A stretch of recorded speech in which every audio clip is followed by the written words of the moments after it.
Wow, this is a bit strange. We're live on 67 Hail Hail, not at the end of a match, but John McGinley, it hmm feels like it may well be the end of a season. End of the world. Yeah, that's it's a blow for supporters tonight. The Celtic statement that's come out, so we thought we'd jump on and give some reaction, give some a place for people to talk about it. I know people like the live chat, like the comment section, and we can have our say as well. So let's get into it. Yes, let us know what you think in the comments. Also, we have now enabled the, what do you call it? I've now forgotten completely what you call Super it. chat. Super chat and super stickers as well, so you can get involved with the channel there as well if you want to be seen and be heard, even more so. But we can already see in the comments that are flying in on the left hand side of my laptop screen that there's a lot of people not too happy, and No. I think we would all agree with that. I'm a bit kind of stunned, to be honest. Obviously, hmm we had certain reports that came out today. I think the Scottish Sun, kind of lunchtime today, were reporting Sky that Sports as well. Sky Sports Anthony Joseph Anthony Joseph. Yeah. was reporting that they were going to stick by Lennon. I don't know if any of us saw the fact that they're going to stick by Lennon and review it in the new year, which is what, 5 or 6 games away. That's a bit of a shock, and yeah, I'm a bit stunned, to be honest, John. Yeah, and I think the statement itself, I think, is a bit of a reaction to the way that they were criticised for their PR communication over the last couple of weeks, most notably probably from the Celtic Trust. There was a Celtic Trust meeting on Saturday, an online meeting of supporters. Over 300 people attended, and one of the conclusions was that the communication from the club, whether they backed Neil Lennon or didn't, was just unacceptable. So I think they're trying to come out and make their position clear. Again, that doesn't, soften the blow for anyone who thinks that Neil Lennon should not be manager of the club right now. But at least we know Celtic's intentions now. But I think we should dig into this statement paragraph by paragraph, because some of it's absurd, some of it's just ridiculous, and I think it deserves to be taken apart. So if you've got a scale of absurdness, what's right at the top of your scale out of that statement? Well, one of the strangest things was the one where they say the board wishes to take this opportunity to thank all Celtic supporters for their support during this challenging year, which is patronising. The response of the sport to the challenges that we all face together has been magnificent. It is therefore important to make clear the board has never, as it has been inaccurately reported, referred to any Celtic supporter as entitled. Now, I think this is in reaction to the Keith Jackson article last week that had sources close to Dermot Desmond saying that Celtic fans had a sense of entitlement, etc. It seems strange that they would clarify that in the official statement, but the whole thing is absurd. They talk about Celtic values. Celtic's values only apply to them when they want them to. I don't see how it's upholding Celtic values to stick by Neil Lennon. We're a football club, and he's not performing on the football pitch, and he's in charge of that department, unfortunately.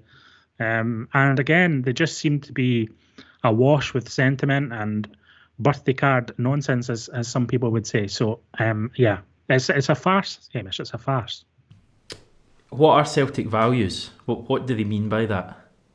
I think they mean they've got a moral right or a moral imperative to stand by Neil Lennon in a time of difficulty.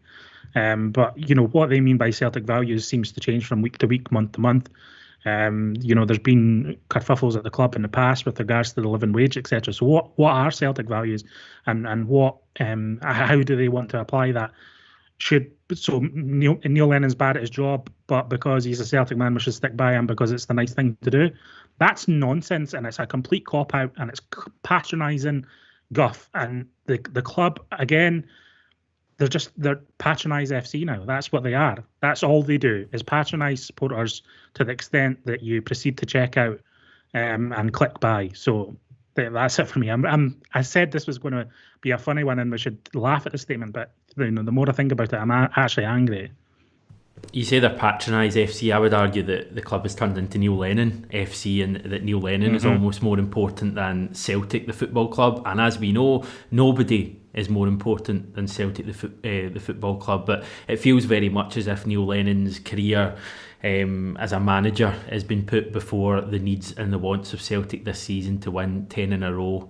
It seems like exactly what we spoke about earlier with Jackie McNamara in terms of the Scottish Cup final has no doubt had an effect in their decision to look at it in the new year. Also the fact we've got that derby match. I don't think it's any coincidence that derby match, I think, is the first game of 2021. I would assume that they'll be reviewing it after that game, and I would assume the way things are going at the moment, that won't be a positive reviewing of things for Neil Lennon at that stage. It's just so frustrating because we can all see what's going to happen here. We all know what's going to happen here. We're let's not beat around the bush here. We all know what's going to happen. We're going to be out of the title race. We're going to probably lose at Ibrox. We're going to drop to whatever points that'll be at that stage, what will it be, 18, 19, 20, something like that. The league is going to be over, and it's going to be too late by the time they make a change, if they even make a change. And if they do make a change and they get rid of Neil Lennon, knowing this board, it's going to be John Kennedy or it's going to be Gordon Strachan or someone like that coming in. I think it's another day. Quote here. Another quote here from the statement. Neil has the support of the players and staff at the club. He understands the pressure and the environment. That's just another way of saying he knows the city, which is the way they try to justify him getting this job in the first place. Another one here. The board has come to the conclusion that our collective objective is best served by continuing to support Neil and his team as they seek solutions for those challenges. How can anyone be watching Celtic right now and think Neil Lennon and his coaching staff are best placed to get the best out of these players? It's absolutely absurd.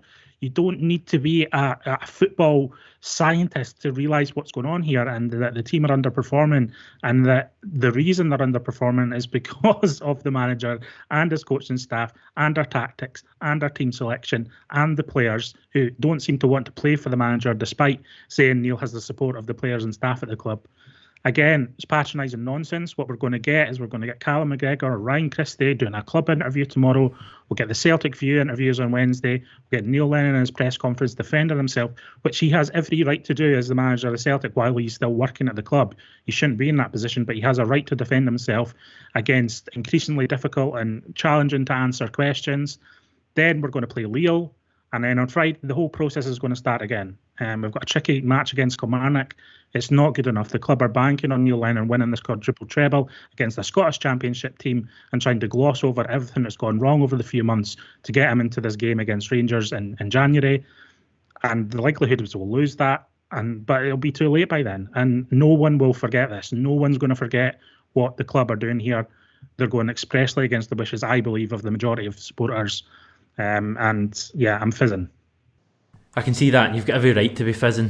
They're going against the wishes of virtually every supporter. I have not seen one person backing that statement earlier and saying it's the right thing to keep Neil Lennon in charge. I've not got the direct quote there from the statement, but they say something, I think it's the one you just read out there, about solutions. Neil Lennon was asked after the game against St Johnstone yesterday how we get out of this rut, and he said we just have to work through it. We just have to work through it. That is not a guy with any grand plan of getting things, in place here. And that's what we're stuck with now. Not for the next game, not even for the next 2 games. We are stuck with that for the next 7 games. And if you look at the damage that has been done to our season since we came back from the last international break, we've dropped 4 points further behind in the Premiership. We've gone out of the League Cup. We've got humped twice in Europe and completely out of that now. Can you imagine the damage that can be done in these next 7 games? And I know that 5 of them are the domestic ones before Rangers are kind-ish fixtures. The Scottish Cup finals against a lower league team. The other games are mainly at home. The one that's away is Hamilton, which is winnable. But you have no confidence in this Celtic team with Neil Lennon in charge to win any of those games at the moment. And the board somehow think that he's still going to come out of this smelling amazing. It's just, you almost feel as if you're going daft. Right, and so I've been writing on the website today, and I just wrote an article, just published it before that statement actually, or was scheduled up, and it was basically the Peter Lawwell quote from 2019 that kickstarted this regression. So I'm going to read out a statement or a comment from Peter Lawwell that he gave to reporters in May 2019 after the Scottish Cup final, when Neil Lennon was appointed. And I'm not talking about the way he was appointed in the showers or the way they announced it on social media. I'm talking about this quote in particular. He said, "I'm not online. I don't go on it. But honestly, I've said hundreds of times, you need blinkers in this job. And if you react to online or social media or media, then you're dead. You just need to keep on doing the right things and believe in yourself and making the right decision. That's what we've done without any outside influences. It's a fantastic job, and I'm sure there would be people looking from afar who had an idea of coming here. We had approaches from many, many agents, many representatives of managers across the board. We put them in a file, just left it, and kept our word to Neil." Right? So Neil Lennon might have been the favourite for the job on a permanent basis after the Scottish Cup final. He would be well within his rights to be one of the front runners for that job, given the way he came into the club and successfully completed our trophy push that season in the wake of Brendan Rodgers. He'd be perfectly entitled to be in a candidate for it at least. But to not do any due diligence on the best person who could possibly take Celtic forward on a permanent basis is just a complete dereliction of duty of Peter Lawwell and the Celtic board. And that's the moment that Celtic have regressed since then. It's been all downhill since then. We've not been aware of the growing threat of Rangers, and we have shown no tangible progress in Europe. In fact, it's getting worse. And that regression, that complacency set in then. And that's why we're in the position we're in at the moment. Someone asked in the live chat yesterday, why are Celtic in this position? And it's been a slow decline over the last 18 months. And it started with that. It started with that quote and with that approach, that complacency, that just utter contempt for other supporters and their opinions. Peter Lawwell and Dermot Desmond and the Celtic board have a lot to answer for, and this statement tonight did not help. It's just so frustrating as football fans that we can do nothing at the moment, and call me cynical, but I think I'm right to be at the moment. But it feels as if they're taking advantage of the fact that we can't get into the stadium and we're not allowed outside the stadium effectively. The police were I think it's fair to say the police were, arresting people, or allegedly arresting, I should probably say, people for misbehaving outside the ground. Just keep us in the sound legal footing there. I'm going to bring in some of the comments we're getting, because this is an interactive forum. We've got a name there. I can't even... Plexiplox, thanks for the super chat. Does this mean the board haven't lined anyone up? Now, I've heard that from a few people. I think we got a few other comments saying that we're skint, and we can't afford to pay off Neil Lennon. What do you think about those two kind of lines of thought? I don't think the latter is true. I think that they don't have a plan B. I don't think they have a plan A. I don't think they've got a plan C. I think they've been caught flat-footed by the way this season has turned out. They'll blame the pandemic. They'll blame the lack of supporters.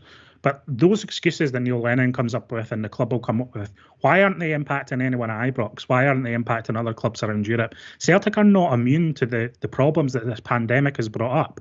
Celtic were the best place to deal with the issues that the pandemic threw up, given their status in Scottish football and the resources that they had coming into this. So it's nonsense to say that that's the reason, but I think that's where they'll place the blame about why they don't have a plan. I don't think they do have a plan. I don't think they've got anyone lined up. I think it's a load of nonsense. And for a fact that when now we don't win the league, they're going to be bringing out that excuse about COVID. That's going to be in the statement. I can see it already. Celtic Football Club has come up against real tough challenges this year, but we have battled hard, and they'll probably throw in some crap about the right Celtic way and all that bloody nonsense. It just isn't washing with supporters anymore. This is the beginning and the end for me for the hierarchy at the club. It can't continue like this, because the season tickets aren't going to shift. No matter who they bring in the summer as a new manager, if that's what happens, the season tickets aren't going to shift, because people are going to remember this. This is the most disillusioned I've ever felt about Celtic, and it hasn't always been pretty with Celtic. There's always been a feeling that Lol had it in for the fans for whatever reason, but this has just completely shown that up to be the case. I was hearing things from various people in the last couple of weeks that the board were bemused at the reaction from supporters. You know, this is a few weeks ago. You think after the Derby defeat and after the draw at Hibs and the Sparta Prague home game, they were bemused by how unhappy supporters were. And at that stage, that's when you're starting to get worried. And that viewpoint has been completely proven correct, because that statement still strikes to me as if they're in denial about what's actually happening to our season. I think they still think that Neil Lennon can turn this around. Or maybe they don't. Maybe they're just putting up that face for the support. It's a mystery. I mean, I said this on our podcast, the weekly podcast we do, the Grandall podcast, good wee shout out there, that I don't take anything that Neil Lennon says in good faith anymore. I don't take anything that Celtic take in good faith anymore. I think we've got to take a critical eye to everything that comes out of the club, and people can make up their own decisions for that. But the days of blind faith are absolutely gone for me. Celtic have taken advantage of the Celtic support of, increasingly over the last 10 years, I would suggest, and I'm sick of it, and I'm not going to do anymore, and I'm not going to do it to kind of save face and not be treated as someone who doesn't support the club. Criticism does not equal lack of support. To criticise Celtic Football Club when you think it's warranted is actually showing support, because you want the club to be the best it can be. You want the players to be the best they can be. You want the best manager in place as possible. You want the right people in charge of the club that have a connection with the support. You want all of these things. None of these things should be beyond us. That's my thoughts, Hamish. Right, I'll bring in some more comments and I think we'll wrap it up. Kenny, thanks for getting in touch, Kenny. What a pathetic and empty statement. This current regime have no respect for us. They continually insult our intelligence. They are rewarding failure. Is that Celtic values? Mark McMaster at this point will be lucky to come second in the league. I joked about that on the post-match after the St Johnstone game. I mean, as I say, the damage Neil Lennon can do in the next, I think it's 4 league games before Ibrox, and they're the forgiven fixtures. In the new year, we've got to go to, I think Livingston's one of our games in hand, away from home. We've got Aberdeen at home's one of the other games in hand. Ibrox we need to go to. It's really terrifying where we could be. This is a potentially dangerous decision which could lead to a pressure cooker situation with the fans. I hope they know what they're doing. That's an interesting point from Joe there. Yeah, I would play that down a little bit. I mean, obviously, I don't want anyone to go overboard here. I want people to hold the club to account in constructive and safe ways. So that's what people should do. Tony Smith, the board honestly relying on slipping as usual, no good enough. I just wonder if how much of that is actually true, if the board do still have it in their head that this Rangers team are going to chuck it away. It'd be interesting to know. But wouldn't it be good, Hamish, if the people looking daft in May were me and you? That would be fantastic. I would love that. I'm always looking daft, John, so nothing really changes there, and I feel daft with some of the comments I get. But on that note, I think we'll leave it there. We just thought we'd chuck something together, because I think we were both choking to get some stuff off our chest. Just a bit of amusement when I read that statement, but here we are, and it feels very much like we're living a nightmare, but it is reality at the moment, and it's a reality that's going to go on for a bit longer. We play Lille on Thursday night. I can't remember a game in recent Celtic history that I've looked forward to less. Nothing can be gained really from that. One final thing I want to say to you, John, it just crossed my mind. Obviously, we try and look as positive as we can, and it's so difficult at times like this. I guess all we can do now as supporters is get behind the team. If their decision now is that Lennon's going to be in charge to the new year, we have no option really other than to just say, please cross your fingers and hope this somehow miraculously turns out good. Yeah, I mean, it's a shame that we need to clarify that, given because we're so angry about Celtic, but I go into every Celtic game hoping Celtic win and hoping for a good performance and hoping to see some entertaining football and an entertaining football match. I live in eternal hope that the team can do something against Lille and Kilmarnock, and we do go on this winning run, and it's me and you looking stupid next year, but we'll see. I just see no signs of progress in the team, and I don't think many other people do either. Who knows why the board see? They're out of touch. It's gone, Hamish. Yeah, we better start coming to that reality, because it's going to hurt a lot less if we do it now, put it that way. Right, John, thanks for your time. I appreciate you coming out of your working pattern at this stage to chat to me about horrible issues at Celtic. We appreciate everyone tuning in. It's been a pretty record-breaking live stream for us. Loads and loads of you firing on. We really appreciate it. It'd be a good time for me to remind you that if you're watching this, you're a Celtic fan and you've not yet subscribed to the channel, please give it a go. You can do it right here on YouTube. Click subscribe, click the alarm bell as well, so that you don't miss out any future times we do live videos like this. And the way things are going at the moment, they may be more frequent than you would think. We're going to be back tomorrow with another video. Until then, take care and hail hail.